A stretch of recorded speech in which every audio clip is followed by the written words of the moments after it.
नवी मुंबईत वास्तुकला क्षेत्रात गेली तब्बल 26 वर्ष सक्रिय असलेल्या इंडियन इन्स्टिट्यूट ऑफ आर्किटेक्चर नवी मुंबईच्या चेअरमॅन आर्किटेक्चर शीतल नेमाने यांनी शहराच्या विकासात मोलाचे योगदान दिले आहे. चेअरमॅन म्हणून काम करताना त्यांनी नवी मुंबईतील अनेक निवासी प्रकल्पाचे नियोजन, डिझाईन साकारण्यात महत्त्वाची भूमिका बजावली आहे. या अनुभवाच्या बळावर त्यांनी आता बांधकाम आणि पुनर्विकास क्षेत्रात नवे पाऊल टाकत brick block development management private limited या नव्या कंपनीची स्थापना केली आहे. बेलापूर सेक्टर 11 येथे कंपनीच्या कार्यालयाचे उद्घाटन नुकतेच उत्साहात पार पडले. या उपक्रमात त्यांच्यासोबत जे प्राईम बिल्डकॉनचे डायरेक्टर मुकेश खोत पार्टनर म्हणून कार्यरत आहेत. Big block development management private limited ही संस्था विशेषतः पुनर्विकास प्रकल्पासाठी वन स्टॉप सोल्युशन देण्याच्या उद्देशाने सुरू करण्यात आली आहे. सोसायट्यांना पुनर्विकासासाठी लागणारी कागदपत्रे, कायदेशीर परवानग्या, तांत्रिक आराखडे, आर्किटेक्चरल डिझाईन तसेच प्रकल्प अंमलबजावणी या सर्व बाबी एका छताखाली उपलब्ध करून देण्याची संकल्पना या कंपनीने मांडली आहे. मुकेश खोत यांनी यावेळी सांगितले की आजच्या शहरी विकास प्रक्रियेत योग्य तांत्रिक नियोजन, कायदेशीर बाबीची अचूक पूर्तता आणि सक्षम प्रकल्प व्यवस्थापन यांचा समन्वय अत्यावश्यक आहे. अनेक सहकारी गृहनिर्माण सोसायट्यांना पुनर्विकास प्रक्रियेत कागदपत्रे, मंजुरी आणि विकासक निवड या टप्प्यावर अडचणी येतात. या सर्व प्रक्रियेला सुटसुटीत आणि पारदर्शक बनवणे हा कंपनीचा मुख्य उद्देश आहे. तसेच नवी मुंबईतील नामांकित बिल्डरांच्या सहकार्याने पुनर्विकास प्रकल्प दर्जेदार आणि वेळेत पूर्ण करण्यावर भर दिला जाणार असल्याचेही त्यांनी स्पष्ट केले.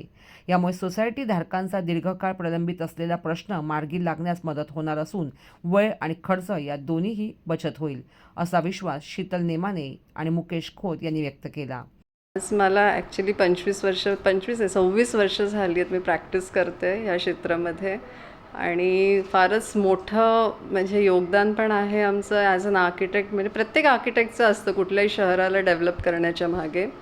आम्ही आता हे जे माझं ऑफिस आहे, आम्ही स्पेशली रिडेव्हलपमेंटसाठीच हे ऑफिस उघडलेलं आहे, ज्याच्यामध्ये all solutions under one roof. कारण का हल्ली काय झालं आहे की बऱ्याच गोष्टी म्हणजे कमर्शियलाइज खूप व्हायला लागलेलं आहे. तर ते न करता आम्ही डायरेक्टली जेव्हा आमचं अपॉइंटमेंट होतं तर सोसायटी मेंबर्सला कुठेही पळावं लागत नाही. म्हणजे पूर्ण जबाबदारी आम्ही घेतो. म्हणजे ॲज अन आर्किटेक्ट तर माझी जबाबदारी असतेच. तर मग PMC न करता आम्ही डायरेक्टली आर्किटेक्चरचे जे आहे, जसं सुपरविजन असतं, एक्झिक्युशन ऑफ वर्क असतं, मग इवन डॉक्युमेंटेशन असतं, लीगल असतं, तर आम्ही सगळं हे आमच्या अंडरच ठेवतो आहे. आणि त्याच्यामध्ये जे डेव्हलपर्स असतील तर मग डेव्हलपर्सचं पण आमचं मॅनेजमेंट कंपनीमध्ये डेव्हलपर्स आहेत, ज्याच्यामध्ये ज्यांची सॉल्व्हन्सी खूप चांगली असेल, जे 500 कोटी 1000 कोटीची जी सॉल्व्हन्सी असेल, तर त्याच्याने काय होतं की उद्या जाऊन जर का ते प्रोजेक्ट अडकण्याचे जे चान्सेस असतात की फिजिबिलिटी बसत नाही आहे किंवा बरेचसे इश्यूज असतात की बिल्डर्स घेतात आणि नंतर मग काम करत नाही किंवा मग भाडं मिळत नाही, तर आमची ही कंपनी त्याच्यासाठी आहे की आम्ही पूर्ण ट्रॅक ठेवतो बिल्डर्सवरती की बाबा कुठेही सोसायटी मेंबर्स अडकले नाही गेले पाहिजे आणि त्यांच्या फेवरमध्येच आम्ही काम करणार. आजपासून ग्राहकांना ॲक्च्युली सगळे जे काय रिडेव्हलपमेंटशी रिलेटेड जे काय इश्यूज आहेत त्याच्याबद्दल आमच्याकडे सगळे उत्तरं असतील. आम्ही प्रत्येक सोसायटीमध्ये येऊन त्यांना त्यांचं समाधान होईपर्यंत आम्ही त्याचे सगळे सोल्युशन्स दाखवतो की कसे काय सोल्युशन्स आपल्याला काढता येतील. परत जे इन्व्हेस्टर्स आहेत, आम्ही बिल्डर्स नाही म्हणत, आम्ही इन्व्हेस्टर्स म्हणतो, कारण ते इन्व्हेस्ट करणारे त्या सोसायटीमध्ये. आणि असेच इन्व्हेस्टर्स आम्ही चूज करतो की जे त्यांचा ट्रॅक रेकॉर्ड चांगला आहे, ज्यांचे ITRs आहे, सॉल्व्हन्सी आहे, जे बँक गॅरंटी देऊ शकतात, असेच बिल्डर्स आमच्या कंपनीमध्ये इन्वॉल्ड आहेत. आम्ही दुसरं कोणालाही म्हणजे अलाव पण नाही करत की त्यांनी ही बिल्डिंग करावी. कसं आहे, पहिलं तर अपॉइंटमेंट असते PMCची. PMCमध्ये तुमचं टेंडरिंग असतं किंवा मग बिल्डर्सला आपण आणतो, मग 10-12 बिल्डर्स येतात. तर आम्ही ती प्रोसेस सध्या तिनं हे करून टाकली आहे, नलिफाय केली आहे. त्याच्याने फायदा काय होतो आहे की आम्ही बिल्डरच चांगला देणार आहोत की त्याच्यामध्ये तो डायरेक्टली त्याचं सगळे बॅकग्राऊंड्स चेक करूनच तो बिल्डर येणार आहे. त्याच्याशिवाय आम्ही अपॉइंटच करत नाही आणि ती पूर्ण रिस्पॉन्सिबिलिटी आम्ही आमची कंपनी घेतो आहे की उद्या त्यांचं डॉक्युमेंटेशन पण काही प्रॉब्लेम्स असतील, कोणाचं कन्व्हेन्स झालं नसतं, कोणाचे बरेचसे सिडको ट्रान्सफर झालेलं नसतं, तर आमची लीगल टीम आहे जी पूर्ण त्याचं पण पूर्णपैकी काळजी घेणार आहे. त्यामुळे तुम्हाला कुठलीच वेगळी कुठली हे अपॉइंट करायची गरज नाही आहे की बाबा लिगलसाठी वेगळ्याकडे जा किंवा डेव्हलपर परत सेपरेट अपॉइंट करा किंवा आर्किटेक्ट परत अपॉइंट करा. ते काहीच करायची गरज नाही. आमच्याकडे MEP कन्सल्टन्ट्स आहेत, इन हाऊस RCC कन्सल्टन्ट्स आहेत, परत आर्किटेक्ट्सची मोठी टीम आहे आमची आणि प्लस लीगल ॲडवायझर्स आहेत आणि बिल्डर्स पण आहेत. म्हणजे हे एक टोटली एक टीमवर्क आहे जे सगळे मिळून आम्ही काम करतो आहे. ॲक्च्युली जेव्हापासून रिडेव्हलपमेंट सुरू झाले, आज 2 ते 3 वर्ष नवी मुंबईत रिडेव्हलपमेंटची कामं सुरू झाली आहे.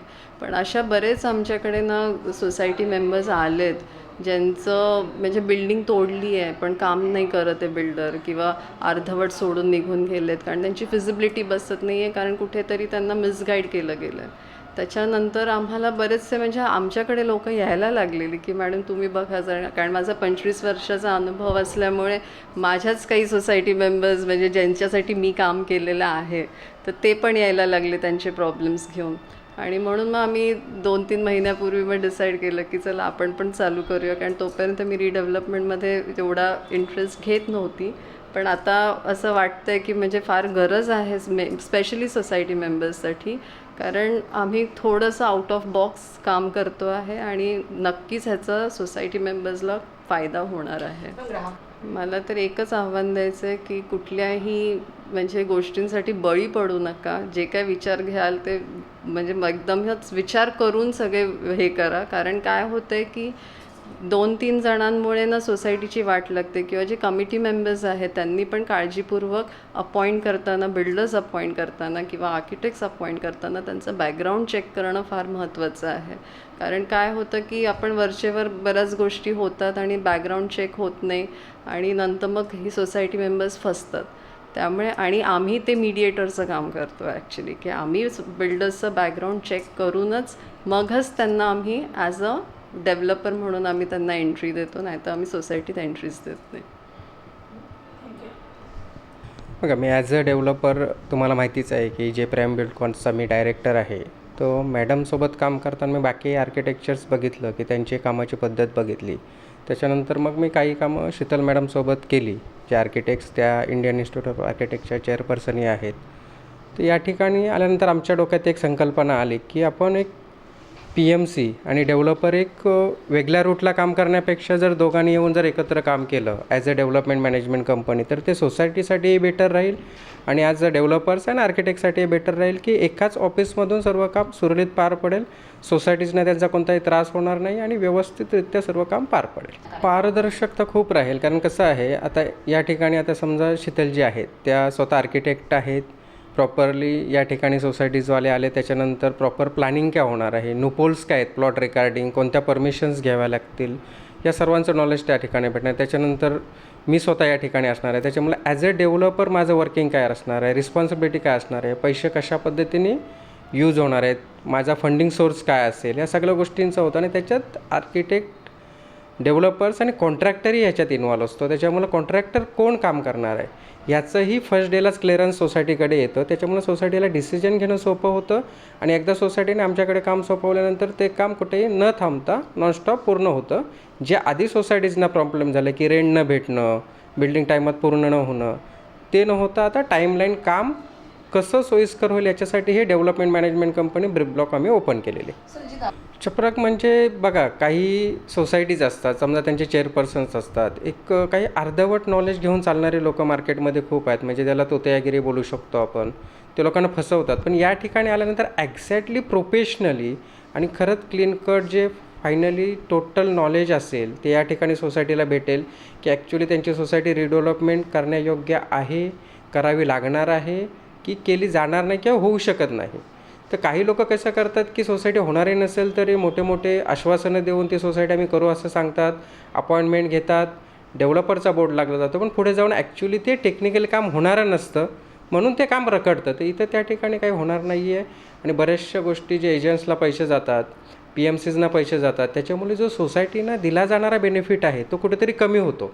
पण इथे डायरेक्टली कॉन्टॅक्ट झाल्यामुळे जे मधले चार्जेस आहेत, हिडन चार्जेस, ते पैशांचा जो लोड असतो हा कमी झाल्यामुळे सोसायटीजना एरियामध्ये किंवा बाकीच्या गोष्टी कॉर्पोरेट फंड असतील याच्यामध्ये चांगला बेनिफिट होणार आहे. मी ब्रिब्लॉक डेव्हलपमेंट मॅनेजमेंट प्रायव्हेट लिमिटेडकडून लोकांना ॲज अ डेव्हलपर आणि कंपनी म्हणून हेच आव्हान करेन की तुम्ही आमच्या कंपनीकडे या. तुम्हाला एका ठिकाणी सर्व नॉलेज भेटेल, त्या ठिकाणी एक रेप्युटेड, जसं माझं जे प्राईम बिल्डकॉन्स, मी स्वतः डायरेक्टर आहे, बाकीचे काही रेप्युटेड डेव्हलपर्स आहेत ज्यांच्यासोबत आमचा कोलॅबोरेशन्स आहे, ते सर्व एक क्लीन कट त्यांचं फायनान्शियल बॅकग्राऊंड, त्यांचं बाकीचं आधीचं काम केलेलं बॅकग्राऊंड, हे टोटली हिस्ट्री आमच्याकडे असते. ते टोटली तुम्हाला शो केली जाते, तुम्हाला कुठेही अंधारात ठेवलं जात नाही, जेणेकरून तुम्हाला एक पिक्चर क्लिअर असेल की तुमचा पुढे रिडेव्हलपमेंट जाण्यासाठीचा वेळ किती आणि एक्झॅक्ट टाईम किती लागणार आहे. त्या एक्झॅक्ट टाईमलाईनमध्ये आपण ते काम करून देणार आहोत.